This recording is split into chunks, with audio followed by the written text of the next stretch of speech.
Alrighty, well today we're going to make braised short ribs. This is a great winter dish to prepare with as cold as it is being outside. So first off, what we need to go ahead and do is we're going to oil our meat and season it. So you're just going to take some oil. You can use, I like using extra virgin olive oil. You could use olive oil. So you're going to rub one side with oil. And then you're going to season it with pepper and salt. So rub that in.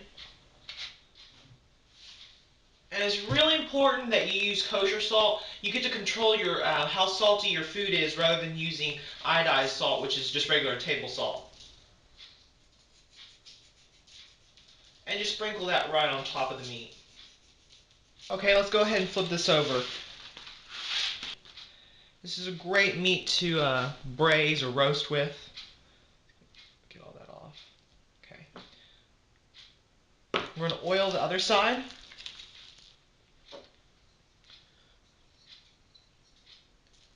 Season the other side. Get a little salt.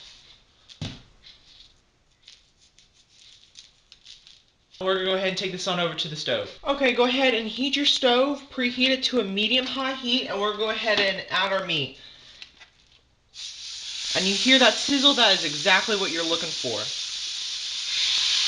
If you don't hear that, your temperature is too low.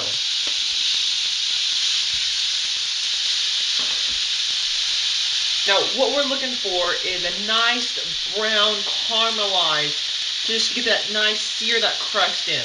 And then as soon as it browns, it's going to take about 1 to 2 minutes. This is why we're doing it on high. We're not trying to cook the meat. We're going to flip it over and do the same thing on the other side. Okay, we're going to go ahead and flip them over. Oh, you see that nice brown crust? That's exactly what we're looking for.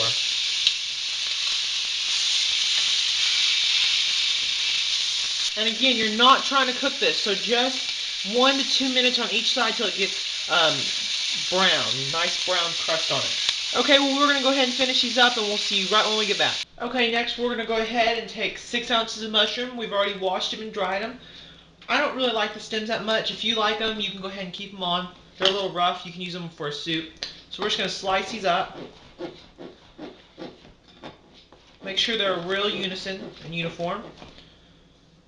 This is a great opportunity to practice your knife skills. If you don't have the time, you can always go to the grocery store and buy pre-sliced mushrooms. And make sure whenever you're using a knife, I know you've probably heard this before, but use a sharp knife. There's nothing more dangerous than using a dull knife. And whenever you're using a knife, you always want to use a bear claw. Make your hand like a bear claw, remember?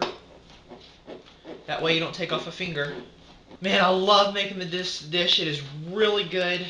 With this Texas weather, you never know what it's going to be like. Thursday it was 85 in the afternoon, and then this Saturday it was 28 degrees. That's just crazy Texas weather for you. Finish cutting these, and then we're going to head and cut our onion. We'll set these aside. Next, we're going to go ahead and cut our onion. You want to cut your onion in half. This is how I like cutting my onion. I just like taking the tip of the bulb off. And we only need half an onion for this recipe. Take all that peel off. If you really want to learn a fast, easy trick to chop an onion, you're going to hold it like this. You're going to slice in half, not all the way, and you're just going to make layers. And then you're going to go up on top and slice it again. And don't go all the way. You want to leave just enough so that the tail holds the onion together. And then you want to bear claw and slice it this way. And then you get your perfect, uniformed, really quick, really easy onions. When you get down the end, I just like rough chopping it.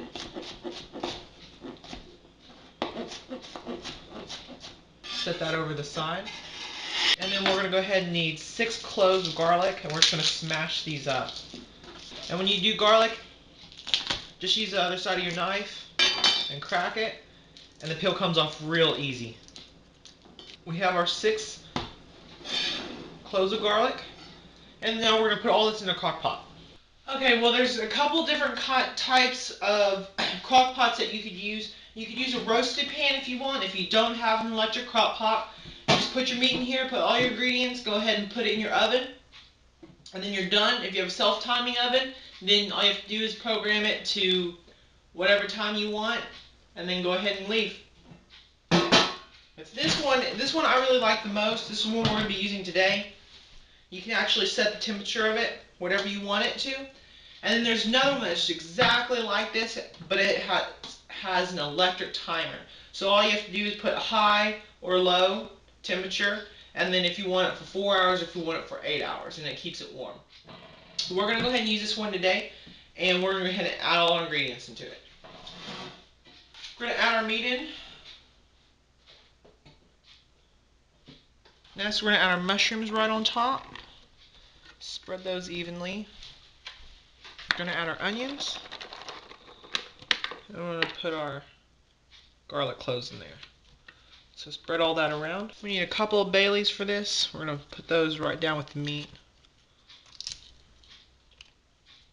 And we're going to add 1 can of diced tomatoes, 14.5 ounces. You don't have to use canned if you want. You could use fresh, but tomatoes aren't really in season over here, so. And then we're going to add 2 cups of good red wine. Today we're going to be using a Bohemian Highland wine.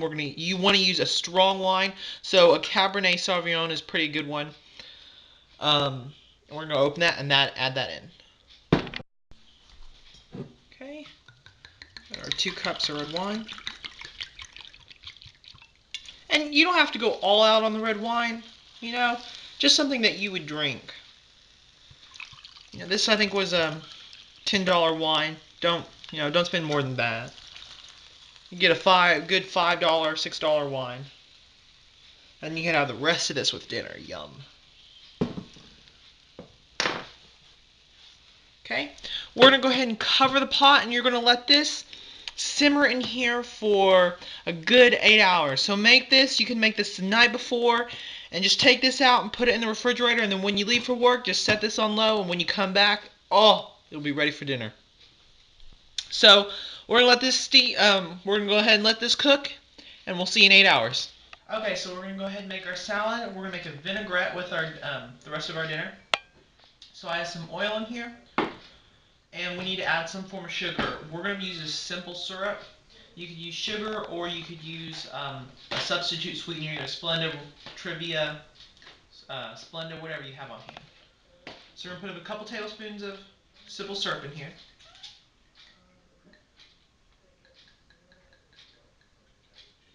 And this is flavored with cinnamon, so I thought that would go really good with what we're having. We're going to add a little apple cider vinegar.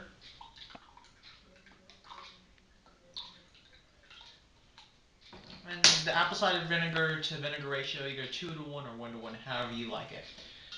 And we're going to add purple onion. I'd prefer to use shallots, but we didn't have any on hand. So if you can't find shallots in your area, you can always use purple onion. Add that in there. And then just whisk this all together. Good, okay. And